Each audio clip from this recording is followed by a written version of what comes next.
Hey guys, so I thought it would be kind of cool to do my top 10 favorite planner supplies and accessories because I get asked a lot of questions about like what I use each week and what are my favorite things to use. So I'm just going to kind of do an overview of everything that I love to plan with. Obviously, the first thing that you need if you're planning is a planner. Now, of course, you don't have to spend $50 on a planner, but even a Target planner or whatever system works for you in terms of planning is what you need, obviously, to start planning. I particularly like the Plum Paper planner. I have a coupon code, so I'll leave that below. I don't get any commission or anything off of you guys purchasing this planner. It's just the planner that I've been using so far this year and really like. I've also used Erin Condren planners and a binder system planner, like a Filofax, but this has just been what's working for me so far. So this is the Plum Paper planner, just lines edition. There's a couple different options in terms of layout and how you want your pages structured. So this is the planner that I use.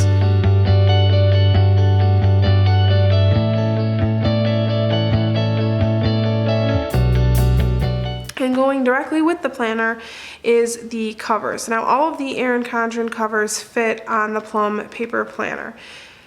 In fact, that was one of the reasons why I switched over to the Plum Paper planner, was because I had so many covers that I wanted to be able to still use, and it was nice knowing that I could transfer those right over to this planner. My favorite style of planner is spiral bound, so that's exactly what a Plum Paper planner and an Erin Condren is a spiral based planner.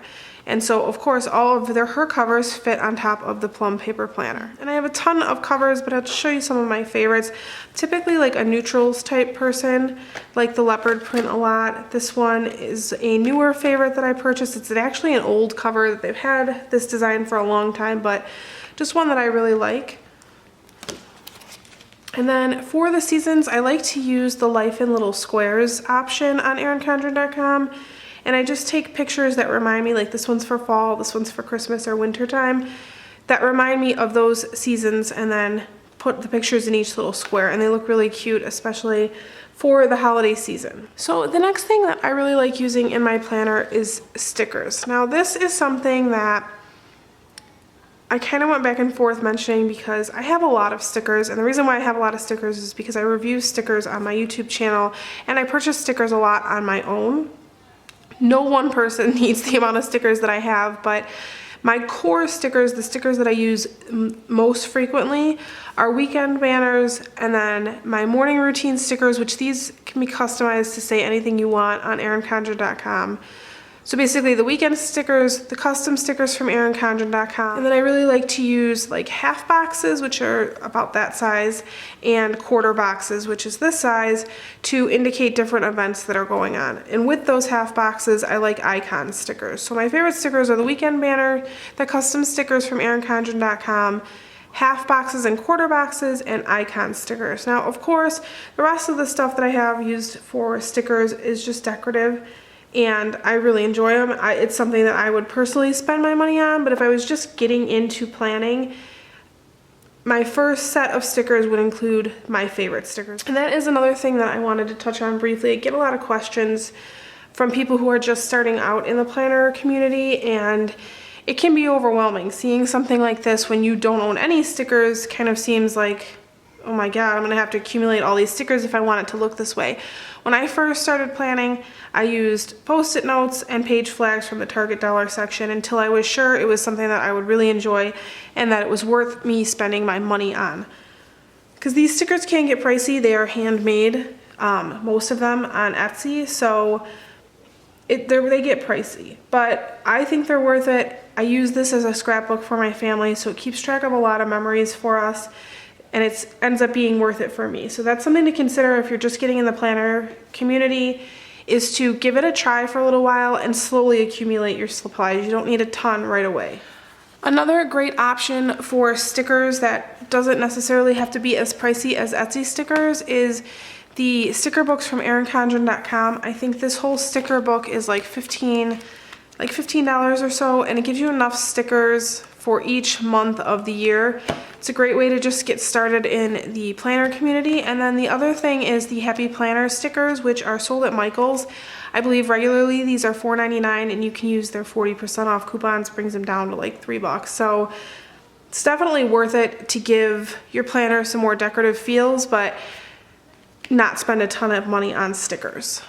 The next thing I use every week in my planner is washi tape, and these are just some of my favorites. I do have a large collection of them, but again, if you're just starting off, just start with a couple of rolls and see if you like it. My favorite places to purchase washi are probably Target, which is the Scotch brand, Washi, and Michaels. These are, I believe all three of these are the Recollection brand. But you can buy washi tape just about anywhere. Target has it, Michaels, Etsy, just a lot of different, scrapbook.com, a lot of different places. But my favorite brand is probably the Scotch brand. I just think this is a Scotch brand right here. It just rolls really nicely and sticks really well to the Plum Paper planner. And with the washi, I like to use my Artist Loft palette knife. This is something that can be found like near the canvas section. It's actually a painter's tool, but it's really nice to get in to tight corners to rip your washi. A lot of people use gift cards, which is totally acceptable. I think I paid $1.50 for this. It was $3.99, and again, I used a coupon, and I use this every week religiously. My next favorite thing is probably my pen collection. I feel like as much as you don't need a ton of pens, you kind of do, because for each surface you have to use something different. For instance, on like the Chrissy Ann Design stickers, which is these right here, you need a permanent pen. And my favorite permanent pen is the Le Pen pen, which can be purchased at Hobby Lobby or on Amazon. Those are the two places that I've gotten mine.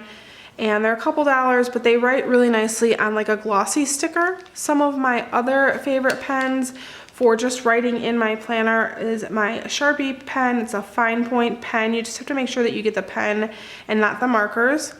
I really like the Papermate Inkjoy gels, which are, I like these 0.7 point. I tend to gravitate more towards a thicker point, so I like these a lot. And these are from Target. And then I also like the Papermate Flare pen.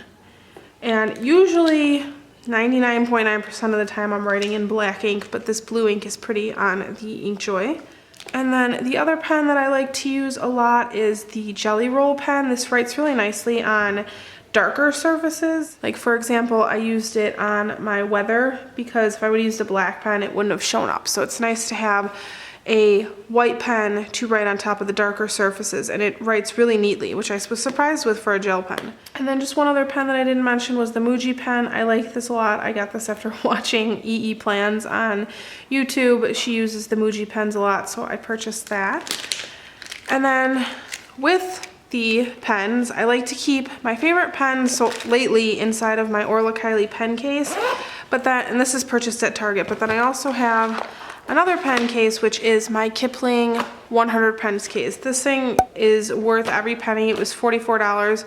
I really like it. It holds a ton of supplies because it not only holds your pens, but it also holds supplies like my tape runner, my scissors, other pens, post-it notes, gift cards for cutting washi. It holds a ton in this little section, and this can be purchased on Amazon. So I like to have little storage compartments for all of my tools.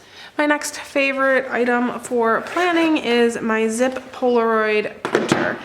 And this I got actually from ErinCondren.com. I mean, you could buy it on Amazon. I just had a lot of credit, so I was able to purchase this without having to pay out of pocket for it. But this is what I use to keep track of memories, like photographic memories in my planner, which I will show you. For instance, we were out of town this week, so I took a bunch of pictures from my phone and Bluetoothed them to my Polaroid zip printer, printed them out, and they're on self-adhesive sticker paper, so just peel the back off and put them right in my planner. If you guys are interested in like a tutorial on this, I can do that. I know that there's probably a ton already, but if you're interested, I can show you exactly how to use this. Just let me know in the comments below. And then the last two things that I use a lot in my planner are my planner bands. That basically is just something that wraps around your planner and keeps it together so that it doesn't fly open. I like these a lot. Most of my planner bands come from Erin Condren, but you can also get a lot of them on Etsy. I know there's a lot of shops that sell these like custom with like flowers and stuff on it. Really cute stuff, so definitely check that out.